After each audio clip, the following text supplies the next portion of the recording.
Y hoy me toca darte las gracias, querido Gabriel Llorio, subsecretario de Hacienda, que estés aquí. Gracias por venir. No, al contrario, siempre es un gusto platicar contigo. Al contrario, David, gracias por invitarme. Gabriel, presentaron en el programa del presidente las finanzas públicas. ¿Por qué no le empezamos por ahí? ¿Le cuentas al auditorio qué presentaron?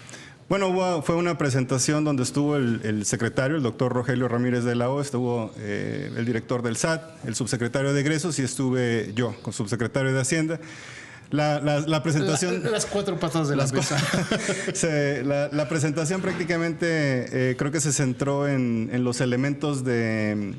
lo que ha sido el modelo o el plan económico de esta administración, junto con la evolución de los ingresos, cómo se realizaron y qué adecuaciones, la forma de gastar, cómo se asignaron los gastos durante esta administración. Y a mí me tocó hablar de la deuda pública, la parte del portafolio de deuda, cómo se ha contratado. ¿Qué fue la parte que más llamó la atención? La parte de deuda. Pues siempre la deuda es un poco como polémica y presentamos los niveles de endeudamiento, la composición del portafolio y algunas decisiones que se tomaron al inicio de la administración que ahora ya se reflejan en resultados. A ver, si te parece, nos concentramos en esa parte de la deuda. ¿Cuál fue el diseño que tuvo este gobierno? Porque además habría que recordar que tú seguiste todo el diseño con 3 secretarios diferentes, que estuviste en toda esta parte. ¿Cuál fue el diseño? ¿Cuál fue la política que se siguió? Que creo que institucionalmente no varió. Hubo varias decisiones de política financiera, sobre todo en el manejo de la deuda. Una muy importante fue la diversificación de la base de inversionistas. Con esto lo que tratamos de hacer es tener un número mayor de inversionistas que compran nuestros bonos, porque esto nos permite bajar los costos, tener mayor competencia a la hora de hacer las subastas.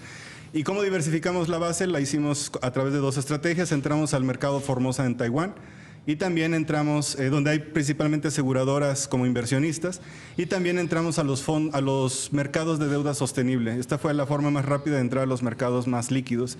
Una segunda decisión que se tomó fue reducir el monto o la participación de la deuda externa en el portafolio total de la deuda. Esto es muy importante porque cuando pagamos el servicio de la deuda, lo pagamos ahora en México, en nuestro mercado local, se lo pagamos a inversionistas que están en nuestra nación, en nuestro país, y esto nos ha permitido también no solamente financiarnos en pesos, no tener exposición a movimientos de tipo de cambio, nos permite también pagar la tasa de interés y beneficiar a nuestro mercado. Los críticos dicen que la deuda nacional, digamos, es más cara. Pero no sé, seguramente has leído por ahí que hay muchos críticos que dicen, no hombre, unos genios, ahora debemos más como deuda interna, ¿no? Claro, sí, existe algo que se llama el Credit Default Swap, ¿no? O las tasas implícitas asociadas al tipo de cambio. Algo que es muy importante es la práctica internacional, es en la medida en la que se tenga el endeudamiento en la propia moneda, se tiene menos exposición a variaciones de tipo de cambio. Esto es muy importante porque aunque las tasas de interés en economías avanzadas como Estados Unidos, Japón son muy bajas, un movimiento en el tipo de cambio puede generar efectos importantes de evaluación en el monto de la deuda. A ver, para tratar de centrarlo un poco, ¿cómo se registra en la deuda externa la variación que ha tenido el tipo de cambio? El día antes de las elecciones, el día hábil antes de las elecciones era 16.50, 6.52 por ahí. Sí. Y ahorita estamos en 18.9. Vamos a cerrarlo en 19. ¿Cómo varía para la deuda? Porque eso creo que nos ayuda a ilustrar la importancia de que esté en pesos, ¿no? Sí, yo creo que, por ejemplo, el ejemplo tal vez más significativo fue durante COVID. En COVID, el tipo de cambio se movió como alrededor del 18, 19 a casi 25 pesos por dólar. Y eso más la caída del Producto Interno Bruto, generaron que la deuda subiera de 43% a casi 51%, lo que presentamos en la mañanera. Entonces, la variación, y no contratamos en realidad más deuda. El techo de endeudamiento era el que había aprobado el Congreso, pero esa variación de tipo de cambio... Decían, es que se endeudó el gobierno. No se endeudó. No. Es más caro lo que ya debía. Y los efectos de evaluación en el portafolio. Entonces, estos movimientos pueden generar movimientos abruptos en el ratio de deuda PIB. Y en algunas ocasiones, en otros países, en otras latitudes, esto ha generado problemas de deuda. Por eso es importante tener el endeudamiento en la moneda local. Países como Brasil, que son economías emergentes grandes, África del Sur y México, actualmente tienen prácticamente la mayor parte de su deuda en su propia moneda. México redujo la deuda externa del 23% que estaba alrededor de en 2018, cuando tomamos la administración. Hoy la tenemos en casi 15%. Porque además hay que recordar esto, si tus ingresos se generan en una moneda, pues es mejor deber en esa misma moneda, ¿no? Es mejor tenerlo en la moneda. También tenemos mucha relación comercial con Estados Unidos y por eso también tenemos una parte del mercado en dólares. Pero lo mejor es tenerla en las monedas, en la moneda propia. Ahora bien, la medida de la deuda como porcentaje del Producto Interno Bruto, que esa es una medida fundamental, se ha mantenido bastante bien, ¿no? Se ha mantenido bien. México, lo presentamos, se compara muy favorablemente con otras economías. Sobre todo también después de COVID, México no decidió tomar más endeudamiento que lo que estaba determinado en una senda de sostenibilidad. Hubo otras naciones que tomaron más deuda. No se podía prever, pero sí se podía intuir que después del impacto de COVID podía haber algún tipo de repercusiones económicas, como las altas tasas de interés. Y por eso tomar más deuda durante COVID no era necesariamente bueno, porque después el refinanciamiento iba a ser más caro. Nosotros decidimos mantener el ratio de deuda PIB muy bajo, lo más bajo posible, sin tomar más endeudamiento que el que había aprobado el Congreso. Y actualmente nos comparamos muy bien con otras economías. Las economías avanzadas usualmente tienen una mayor tolerancia de deuda, pueden tomar más, pueden aguantar un ratio en algunas ocasiones arriba del 100%. Para economías como México, nosotros decidimos, como política de esta administración, que se mantuviera en 50% o por debajo. Ahora, hay quienes dicen, durante la primera parte de este sexenio se fue muy cuidadoso, muy responsable con el manejo de la deuda, del déficit, y luego pues, se soltaron las amarras para terminar con un déficit verdaderamente elevado. No, la política de gestión fiscal que ha tenido esta administración prácticamente no ha cambiado. Se ha tenido que ajustar en algunas ocasiones, sobre todo cuando hubo eventos como el COVID, donde, digamos, todavía durante COVID tuvimos un balance primario. Esto se tuvo que relajar conforme fuimos viendo cuáles eran las repercusiones económicas del COVID y que tardaban más. Actualmente estamos viviendo un ambiente de altas tasas de interés y esto, bueno, hay que incluirlo en la toma de decisiones de la gestión fiscal.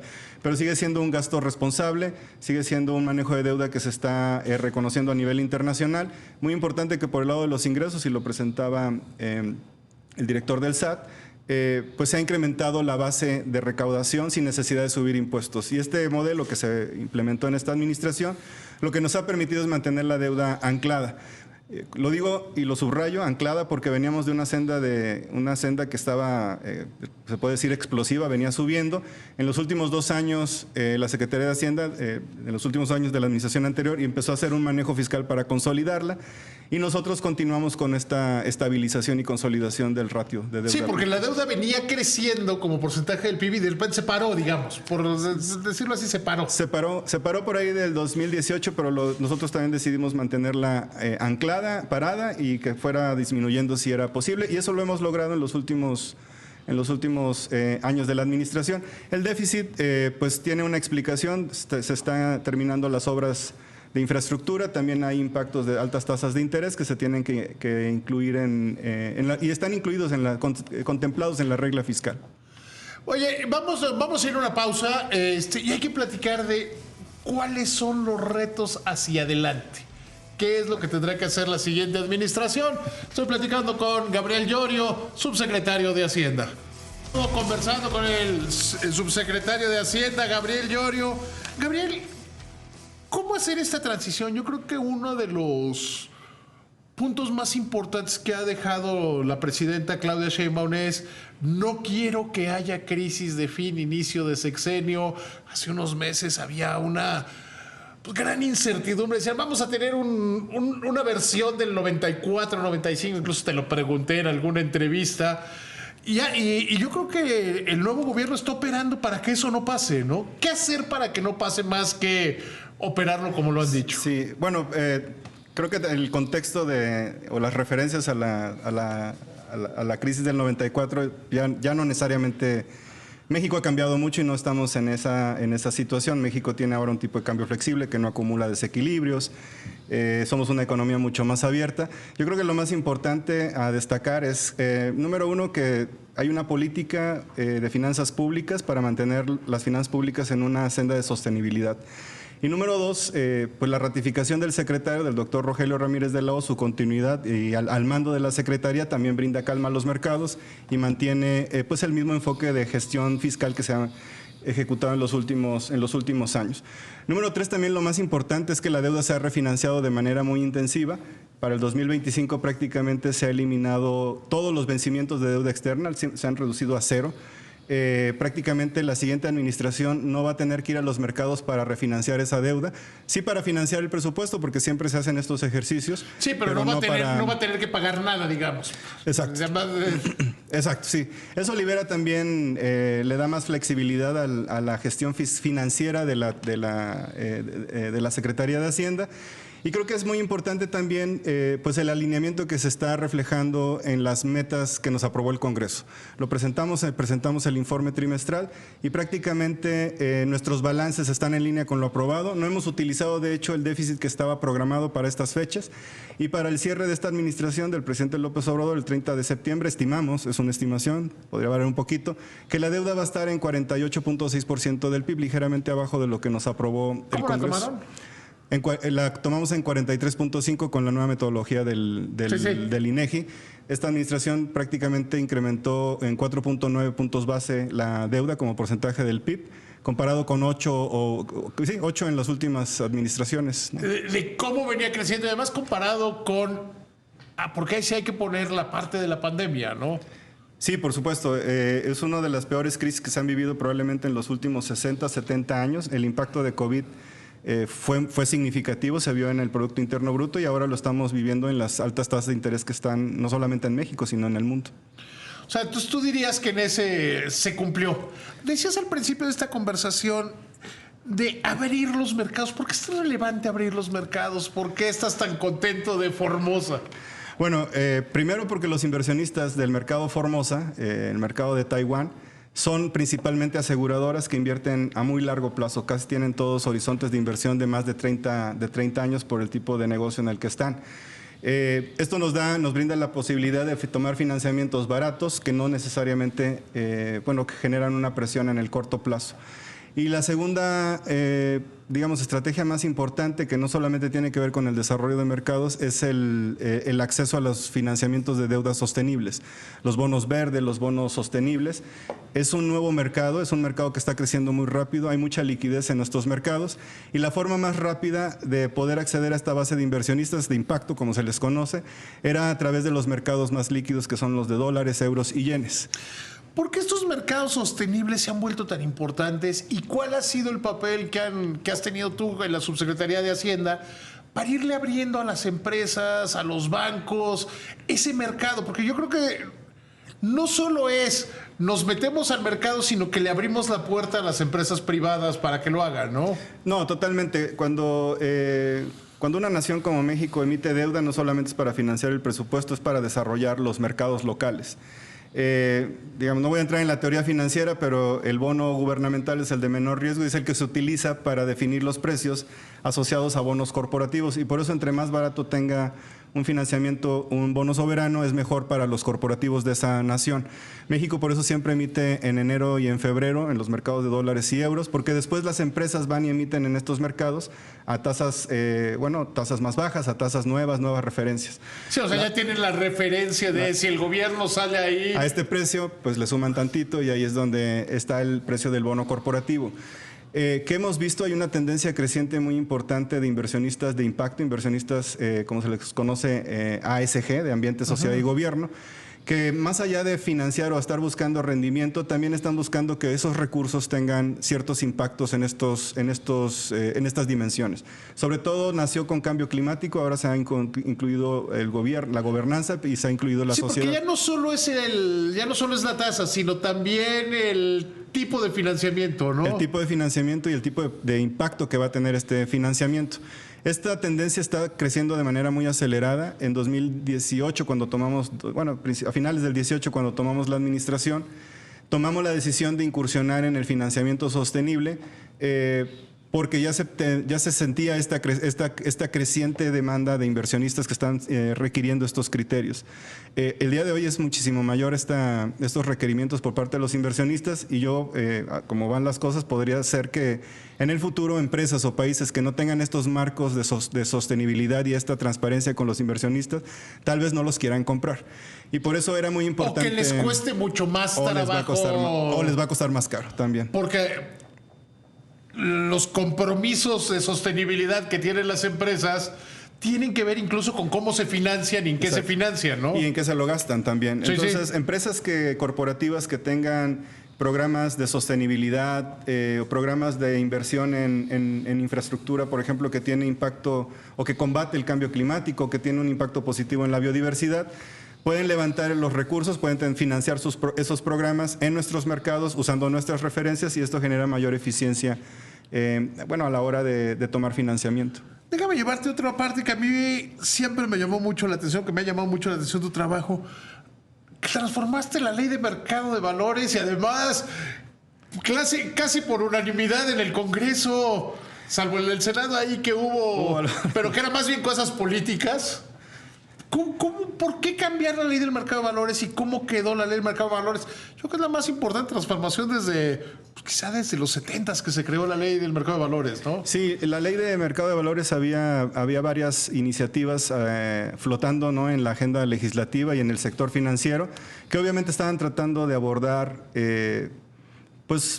digamos, el fenómeno de deslistes que estábamos viendo en la bolsa de valores. La Secretaría de Hacienda, bajo el liderazgo del secretario de Hacienda, el doctor Rogelio Ramírez de la O, lo que se hizo fue concentrar todas estas iniciativas, analizarlas, e hicimos una propuesta consensada que se llama la oferta pública simplificada. Hubo otras propuestas en donde no logramos consenso, pero en estas sí logramos un consenso. El sector financiero lo veía bien, los reguladores lo veían bien, el gobierno lo veía bien, las casas de bolsa, los estructuradores, y le daba una mayor flexibilidad, le va a dar una mayor flexibilidad. Sí, porque es curioso, porque además todo el mundo estaba de acuerdo, o sea, no hubo nadie, los intermediarios, todo el mundo estaba contento, ¿no? Todo el mundo estaba contento, a todo el mundo le gustó la idea. Hubo otras iniciativas que no logramos llegar a acuerdos, pero que seguro se seguirán discutiendo. Pero hay una buena reforma, fue aprobada en el Congreso y prácticamente todo el mundo la apoyó. Entonces eso creo que sí, o sea, diputados pasó de maravilla. Pasó bien. En el Senado tenían ahí. Bueno, siempre hay ahí. Pero no había oposición a la reforma, curiosamente. O tú sí, porque yo no registré oposición a la reforma, había oposición a que algo se pusiera, o sea, que se movieran las cosas. Sí, había algunos puntos que creo que se tenían que explicar mejor o explicar más. Se hizo eso, ese ejercicio se tomó alrededor de un año, pero cuando ya prácticamente todo el mundo quedó claro con las dudas que se tenían alrededor de la reforma, se pasó sin problemas. ¿Qué le falta para que ya esté en total operación? Bueno, falta la regulación secundaria. En México y como en otras jurisdicciones financieras hay una regulación que se establece en la ley y luego hay regulaciones secundarias que emiten los reguladores y los supervisores. En México tenemos una regulación tripartita, es el Banco Central, la Comisión Nacional Bancaria y de Valores y la Secretaría de Hacienda. En ese sentido, lo que falta es que terminemos de afinar la regulación secundaria y que se presente a evaluación de impacto regulatorio donde el sector financiero va a opinar sobre estas reglas. Jesús de la Fuente, el presidente de la Comisión Nacional Bancaria y de Valores, dijo aquí en estos micrófonos que él creía que le iban a tener antes de que terminara el sexenio. Creo que no. No, se están apurando bastante. ¿Ah, sí? No me gustaría, este es un trabajo que está haciendo Jesús, pero es un trabajo de consenso, de negociación. La última vez que platiqué con él aquí, justo eso le pregunté, ¿van a acabar? Sí, vamos a acabar. Así como me dijo que no iba a haber autorizaciones para nuevos bancos, también me dijo que eso sí lo iban a acabar. Yo estoy positivo, yo creo que sí la vamos a acabar. Ellos principalmente están trabajando muy rápido, muy bien. Creo que han logrado acuerdos con todos los reguladores y con el gremio.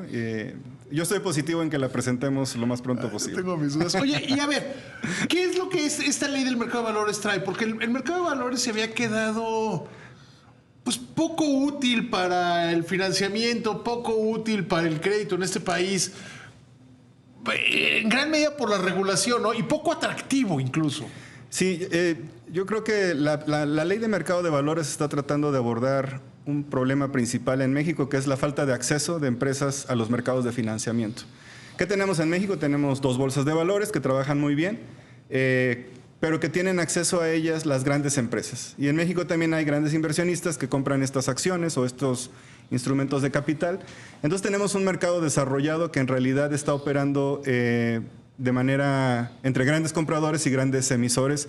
Y hay empresas con menor escala que no necesariamente tienen el acceso a ese financiamiento. Inversionistas. E inversionistas con menor escala que tampoco las pueden comprar. Entonces, la ley de mercado de valores lo que está tratando es de poner una nueva etapa en este mercado. Es decir, empezar a granularlo más, que pueda haber con más compradores y que pueda haber vendedores con menor escala. Se hablaba un poco que si era para medianas o pequeñas empresas, en realidad son para empresas que no son tan grandes y que pueden llevar al mercado. Para ponerlo de manera sencilla, queremos fomentar la oferta de instrumentos, es decir, que haya más emisores, pero que tengan menor escala y también que haya más compradores. Entonces, la ley de mercado de valores está una segunda reforma, casi no hablamos de ella, pero es que por primera vez en México se permite que operen en nuestra jurisdicción lo que conocemos en inglés como los hedge funds, sí, que son los fondos de cobertura, que son más fondos multiactivo, que pueden comprar diferentes activos y hacer estrategias de inversión de riesgo pues diferentes a las tradicionales que observamos. Con esto lo que se espera es que queremos fomentar mayor demanda por estos instrumentos y generar un desarrollo en el mercado. La ley de mercado de valores está acompañada por una nueva figura de mercado que son los hedge funds operando en México, y esto pensamos que en el futuro va a generar un mayor desarrollo. Sí, porque el mercado de valores se ha ido haciendo chiquito incluso, ¿no? O sea, sí, lejos de crecer, se ha hecho chiquito y su relevancia en la economía en general es cada vez menor, ¿no? Sí, para una economía como México, con un nivel de sofisticación económico como el que y sobre todo financiero, tenemos un mercado de capitales relativamente restringido y ese es el problema que queremos resolver, ¿no? Ahora, ¿cómo lograr la regulación adecuada con menores requisitos?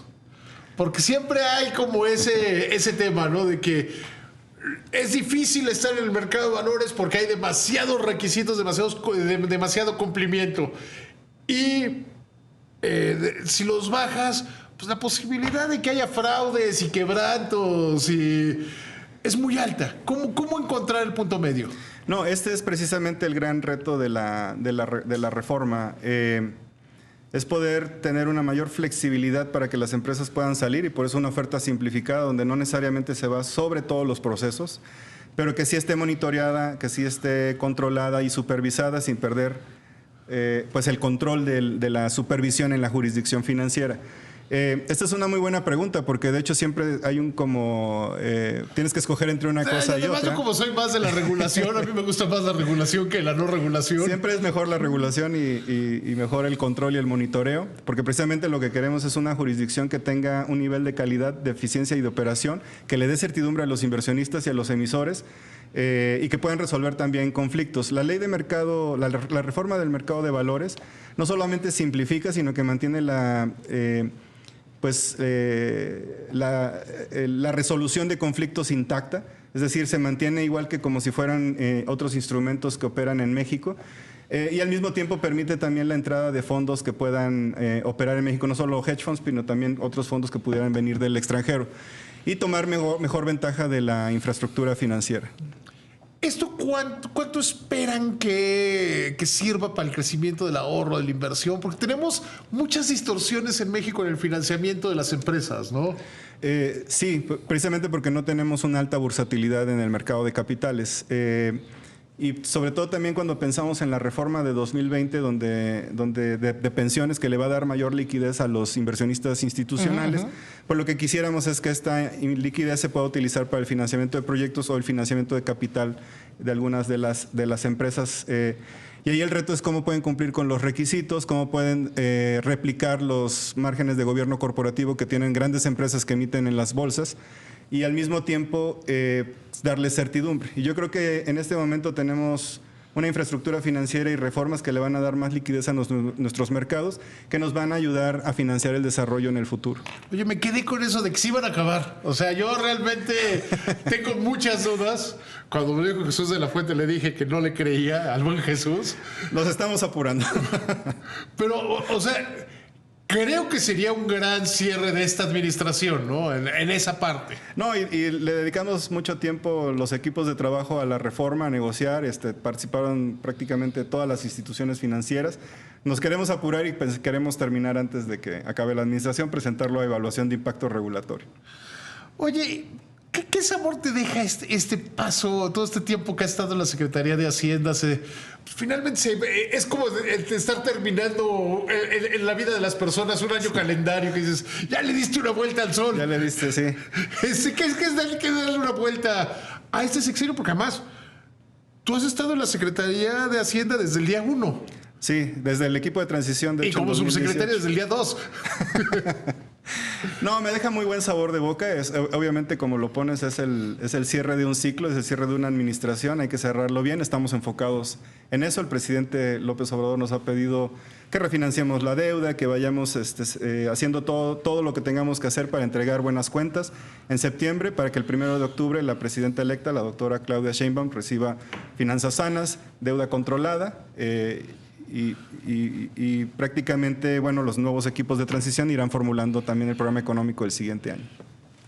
Tradicionalmente, los analistas, los que están en los mercados, no hablan bien de los funcionarios. Mira, tengo muchísimos años en esto.